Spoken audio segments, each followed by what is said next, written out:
एक दुल्हन शादी वाले दिन रूम में घुसते ही चीख उठी। उसे उम्मीद नहीं थी कि उसका पति आधा सांप और आधा इंसान होगा। वो आराम से बिस्तर पर लेटा हुआ है और अपनी नई दुल्हन को देख रहा है। जिया का मुंह खुला का खुला रह गया। वो पागलों की तरह भाग गई, लेकिन जैसे ही वो बाहर गई उसकी सासू माँ ने उसे रोक लिया। वो उसे जाने देने के लिए भीख मांगने लगी, लेकिन उसकी सास उसे जाने नहीं दे रही है। उसने कहा कि उसे खरीदा गया है। सास और ससुर ने मिलकर उसे उस कमरे में वापस धकेल दिया और वहाँ का दरवाजा भी बंद कर दिया। जिया हताश हो गई है और वो रो रो कर सो गई। इस समय एक सांप दानव फिर से बाहर निकल आया। वो अपनी पूंछ से जिया को सहला रहा है। जागने के बाद जिया चीखती चिल्लाती रही।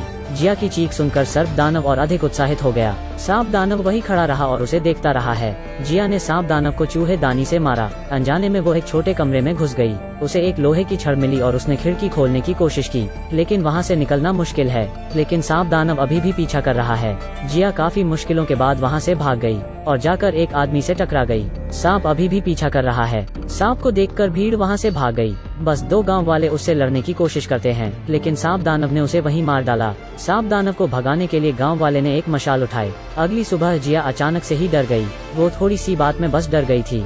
दूसरी तरफ उसकी सास एक डब्बा लेकर सांप दानव के पास गई। उसने उसके टूटे हुए दिल को दिलासा दिया, लेकिन सांप दानव 40 साल से अकेला है। वो गुस्सा हो जाता है। तभी डब्बे में से एक चूहा बाहर आता है। वो उस छोटे चूहे को उठा लिया। ठीक उसी समय जिया के सास और ससुर बात कर रहे हैं कि वो लोग एक नई दुल्हन खरीद लाएंगे, लेकिन तभी किसी ने दरवाजा खटखटाया। उन्होंने दरवाजा खोला और देखा कि बाहर जिया खड़ी है। वो दोनों ये देखकर दंग रह गए। उसने कहा कि वो फिर से नहीं भागेगी। वो देर रात दूध का बर्तन लेकर जा रही है। उसने चुपचाप से उसमें एक द्रव्य मिलाया। उसने दूध को सांप के बिल के पास रख दिया। सर्प दानव बाहर आया और जल्द ही सारा दूध पी लिया। उसने पीछे मुड़कर जिया को देखा। वो जब गुस्से से जिया की तरफ आगे बढ़ता है, अचानक उसके शरीर से एक चमकदार रोशनी बाहर आती है। वह कुछ ही समय में गिर जाता है। जिया मुस्कुराई और दरवाजा खोला। वो काफी खुश लग रही है। जल्द ही एक सुंदर आदमी ने दरवाजा खोला। जिया को पहली नजर में उससे प्यार हो गया। वो उसकी छाती को सहलाते हुए उससे बात करने लगी। वो कहती है कि वो उसका प्यारा दूल्हा है। दरअसल गांव के मुखिया ने जिया को एक रहस्यमय बोतल दी है।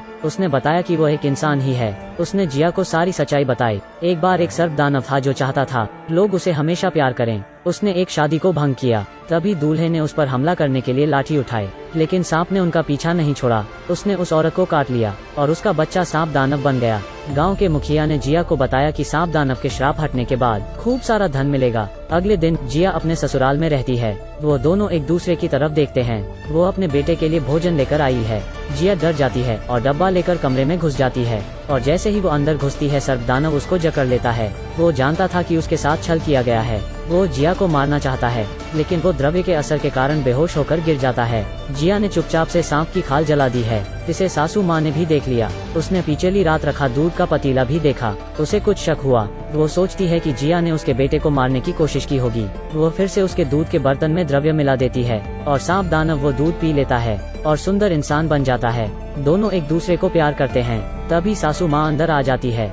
दोनों ने अपने बेटे को कहीं ऐसे नहीं देखा है। उन दोनों को समझ ही नहीं कि आया कि वो उनका ही बेटा है। सास ने अपनी बहू को जमकर खरी खोटी सुनाई। वो कहती है कि वो नालायक बहू है। जिया उन्हें सच बताती है। यह सुनकर उन दोनों को यकीन नहीं हुआ। सांप आदमी वापस अपने रूप में आ जाता है और उसे गांव वालों ने पकड़ लिया है। गांव का मुखिया आया और उसने सांप दानव पर हमला किया। इससे दानव शांत हो गया। उसने ग्रामीणों को विदा किया। उसने उसके पिता को बताया कि आज पूर्णिमा की रात है। उसके पास एक उपाय है जिससे वो सर्प दानव को श्राप से पूरी तरह छुटकारा दिला सकता है। परिवार रात तक इंतजार करता है।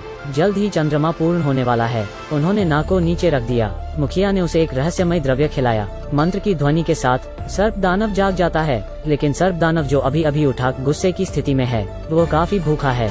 उसे शांत नहीं कर सकते। सर्प दानव के शरीर में से अजीब सी रोशनी बाहर आती है। उसने जिया को काट लिया।